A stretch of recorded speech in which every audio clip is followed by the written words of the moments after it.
One evening, Thomas brought his last train to the junction. He went for a drink. "I'm going to the big station," he said to Percy and Toby. "So are we," they answered. "Do you know," Percy went on, "I think something's up." Toby looked at the sky. "Where?" "Down here, silly," laughed Thomas. "How," asked Toby reasonably, "can something be up when it's down?" "Look," said Thomas excitedly. "Look!" 7 engines from the other railway were coming along the line. "Hello, Ginty," whistled Percy. "Hello, Pug. They're friends of mine," he explained. "I don't know the others." Ginty and Pug whistled cheerfully as they puffed through the station. "What is all this?" asked Thomas. "The Fat Controller's got a plan," answered his driver, "and he's going to tell it to us. Come on." So they followed to the big station at the end of the line, where all the engines had gone. The Fat Controller was waiting for them there. "The people of England," he said, "read about us in the books, but they do not think that we are real." "Shame!" squeaked Percy. The Fat Controller glared. Percy subsided. "So," he continued, "I am taking my engines to England to show them.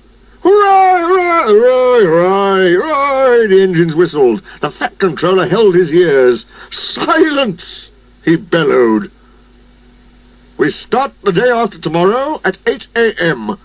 Meanwhile, as these engines have kindly come from the other railway to take your place, you will show them your work tomorrow." Next day, as Annie and Clarabelle were going to England too, Thomas and Ginty practised with some other coaches. Thomas was excited. He began boasting about his race with Bertie. "I whooshed through the tunnel and stopped an inch from the buffers, like this. Crash!" The buffers broke. No one was hurt, but Thomas's front was badly bent. They telephoned the Fat Controller. "I'll send up some men," he said, "but if they can't mend Thomas in time, we'll go to England without him." Next morning, the engines waited at the junction. Toby and Percy were each on a truck, and Duck had pushed them into place behind Edward. Henrietta stood on a siding. The Fat Controller had called her a curiosity. "I wouldn't dream of leaving you behind," he said. "I'll fit you up as my private coach." She felt very grand. Gordon, James and Henry were in front. They whistled impatiently. The Fat Controller paced the platform. He looked at his watch. "1 minute more," he said, turning to the guard. "Beep, beep, beep," whistled Thomas, and panted into the station.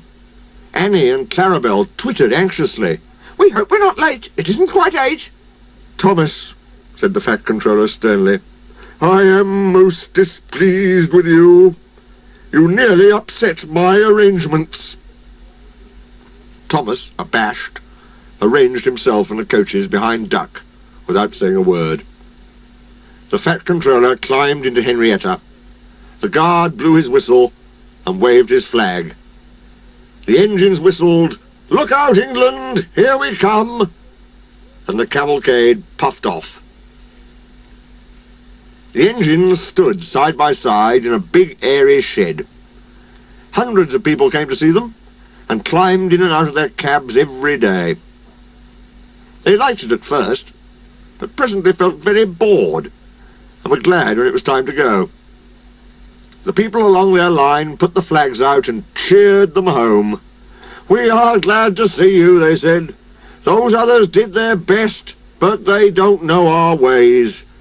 Nothing anywhere can compare with our Fat Controller's engines."